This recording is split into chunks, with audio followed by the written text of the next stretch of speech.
안녕하세요. 저는 미입니다. 오늘 저하고 사촌 언니 같이 놀러 갈 거거든요. 그래서 오랜만에 화장했습니다. 집에서 화장할 일이 없어가지고 오늘은 꼭 많이 예쁜 사진을 찍을 거예요. 그래서 메이크업 했습니다. 지금 옷을 갈아입고 출발할게요. 출발하겠습니다.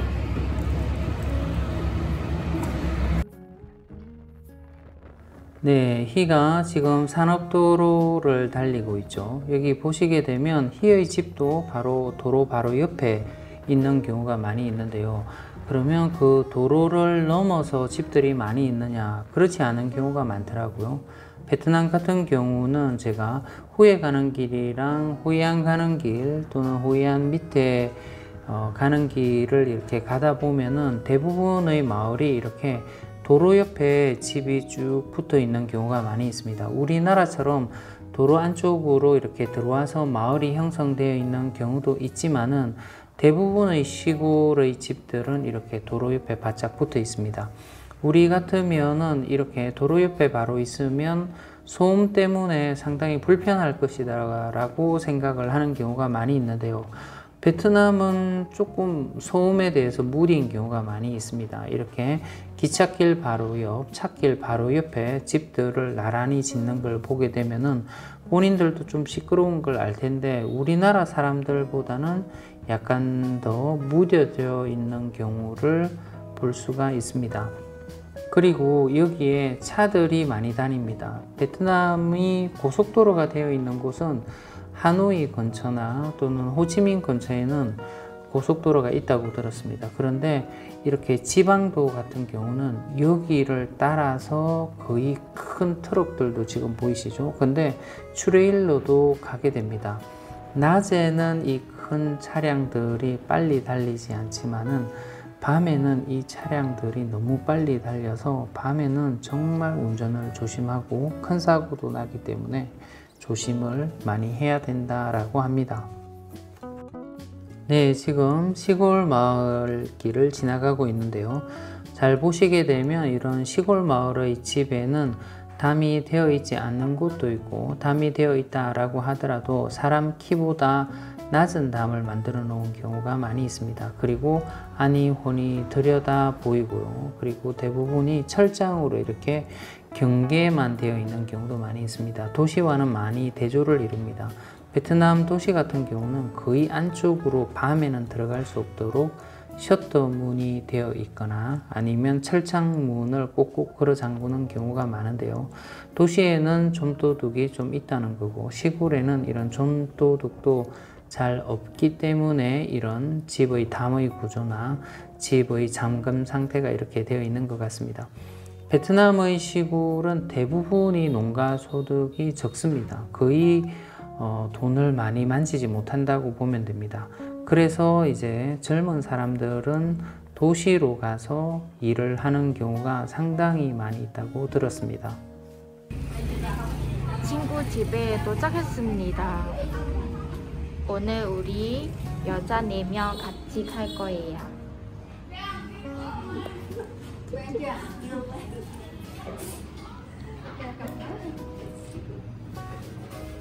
사촌 언니.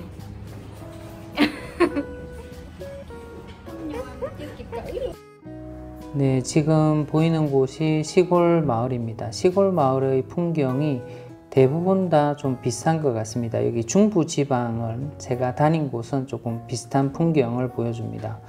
이렇게 농로를 따라서 대부분이 시멘트 포장은 어느 정도 되어 있더라고요. 포장이 안 된 곳은 이 근처에는 찾아보기 힘들더라고요. 그래서 어느 정도 농사를 지으러 갈 수 있는 길들은 대부분 확보가 되어 있는 것 같습니다. 베트남의 기후는 농사 짓기 상당히 좋습니다.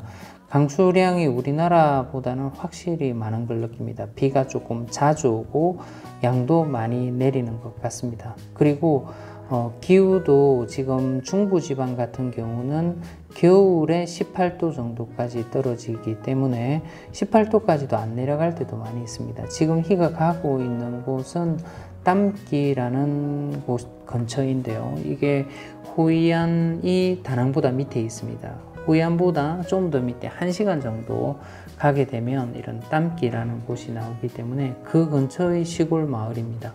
여기도 기온이 지금 다낭보다는 좀 더 따뜻한 곳이라고, 남쪽으로 더 내려가기 때문에 좀 더 따뜻하다고 보시면 되고요. 그래서 산모작을 하려면 산모작도 가능할 겁니다. 물론 산모작을 하게 되면 지력이 따라주지 않기 때문에 산모작을 하는 곳은 잘 없는데요.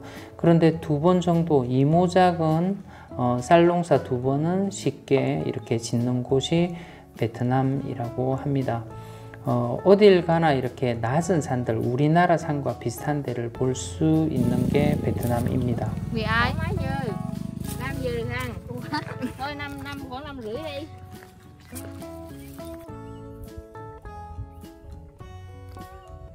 우리 집에서 여기까지 오토바이로 가면 45분 걸렸어요.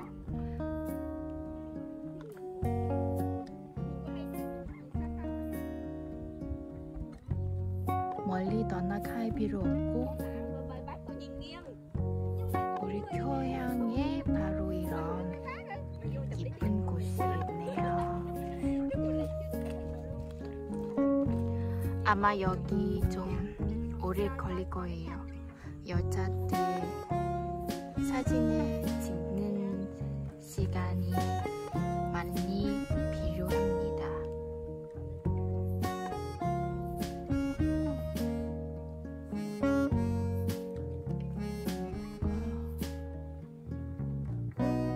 너무 조용해요. 좋아요. 날씨도 좋고 하늘도 예쁘고 산도 예쁘고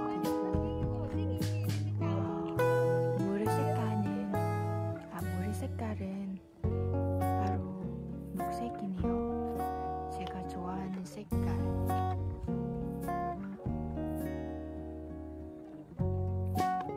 자연의 아름다움.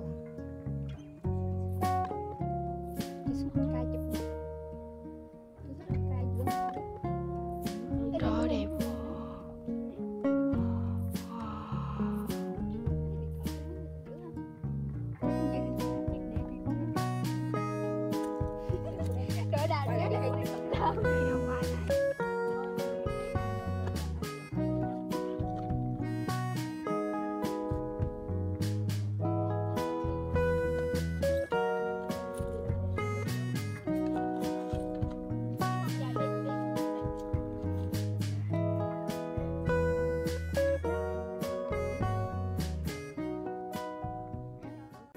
거기는 생일 파티하는 곳이요. 하는 자리예요. 그래서 그렇게 좀 화려하게 꾸며 있어요.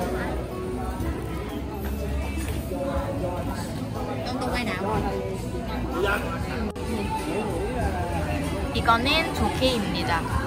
그리고 새우예요. 신새우. 잘 먹겠습니다. 네, 지금 베트남 어디를 가나 흔하게 볼 수 있는 술집에 와 있습니다. 이렇게 맥주를 마시는 곳이고요. 주로 이제 베트남 사람들은 맥주를 주로 마시더라고요. 베트남 소주들도 있는데 대부분의 사람들이 맥주나 또 술을 못 마시는 사람들은 콜라나 스프라이트를 마시는 경우가 많이 있습니다. 근데 잘 보시게 되면 아까 잘 꾸며져 있는 곳이라고 하는데 희의처럼 머리 뒤로 보게 되면 하늘이, 밤하늘이 보입니다. 대부분이 이렇게 야외에 되어 있습니다. 또 실내에 만든다라고 하더라도 베트남 사람들은 낮에도 그렇고 밤에도 그렇고 실내에서 뭔가를 먹는 것보다는 더운 날씨인데도 실외에서 이렇게 먹는 걸 많이 좋아하더라고요. 그래서 비가 오게 되면 비를 가릴 수 있는 천막 정도만 이렇게 설치를 해서 비가 오지 않을 때는 지금처럼 천막을 걷어버리고 비가 올 때는 위에 천막을 쳐서 비만 살짝 피할 수 있도록 되어 있는 건물들이 많이 있습니다. 네, 희도 희의 친구들과 함께 지금 해산물 식당에 와 있습니다. 네, 꼭 술을 마시지 않더라도 이렇게 음식을 먹기 위해서 밤에는 이런 곳을 많이 들립니다. 맥주를 할 줄 아는 사람들은 맥주를 곁들여서 하면 되니까요. 그리고 해산물 같은 경우는 베트남 사람들이 상당히 좋아하더라고요. 밤에 이렇게 술집에 가서 먹는 주 메뉴 중에 하나가 해산물입니다. 그런데 이런 해산물이 상당히 쌉니다.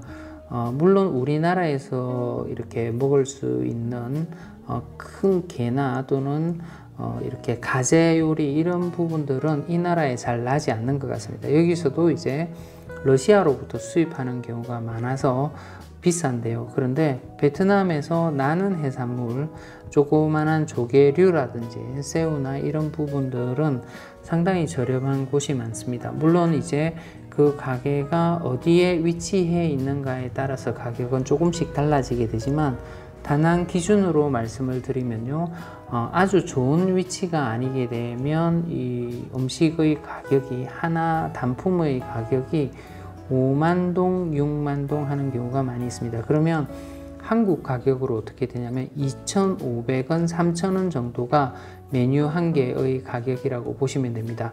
시내에 조금 잘 꾸며져 있고 조금 화려하게 되어 있고 음악 나오면 좀 춤도 추고 하는 곳, 바를 제외하고요. 이렇게 비슷하게 꾸며져 있는 시내를 가게 되면 한 10만 동에서 12만 동 한 메뉴가 합니다. 그러면 5,000원, 6,000원 정도 하게 되는 거죠. 그래서 네, 베트남에 오시게 되면은 이런 곳을 꼭 들리셔서 저녁에 술 한잔 하시는 것도 괜찮을 것 같습니다. 일반 베트남 사람들이 많이 가는 곳이고 약간 깨끗한 곳이라고 하더라도 크게 요리가 비싸지는 않을 겁니다. 대부분 제가 말씀드린 대로 싼 곳은 3,000원 전후, 약간 비싼 곳은 6,000원 전후의 요리 하나가 나오게 되고요. 그리고 이런 곳에서는 우리 한국 사람도 잘 드실 수 있는 이런 요리가 많이 나오게 됩니다. 사실 쌀국수나 아니면 여기에 식사 대용으로 먹는 음식에는 향채가 많이 들어가 있습니다. 그래서 우리나라 분들 중에서 향채의 냄새 때문에 또는 향채 때문에 못 드시는 분들도 많이 계신데, 특히 해산물을 요리하는 곳에서는 쓰는 양념이 우리나라의 양념과 그렇게 이질감이 크지가 않습니다. 그래서 우리나라 분들, 일반적인 분들도 잘 드실 수 있는 요리가 나오게 됩니다. 특히 새우 오돌이 같은 경우 새우를 이렇게 회를 해서 먹는 거죠. 그렇게 파는 곳들도 많이 있습니다. 그건 이제 키로 단위로 팝니다.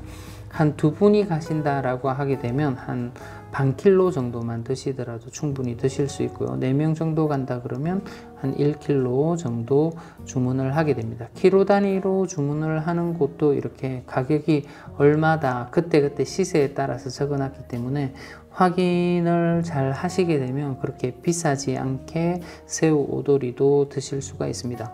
우리 한국 분들 이런 곳에 가서 아시는 분들은 새우 오돌이 드시는 분 많이 계십니다. 또 회라고 해서 좀 위험하지 않을까, 배탈이 나지 않을까 걱정을 하시는 분들 많으신데 제 경험상으로는 배탈이 난 적은 거의 없습니다. 네, 오늘 영상은 희가 땀끼에서 보내준 영상입니다. 시골 아가씨들은 나들이를 가서 뭘 하는지 촬영해서 보내주었네요.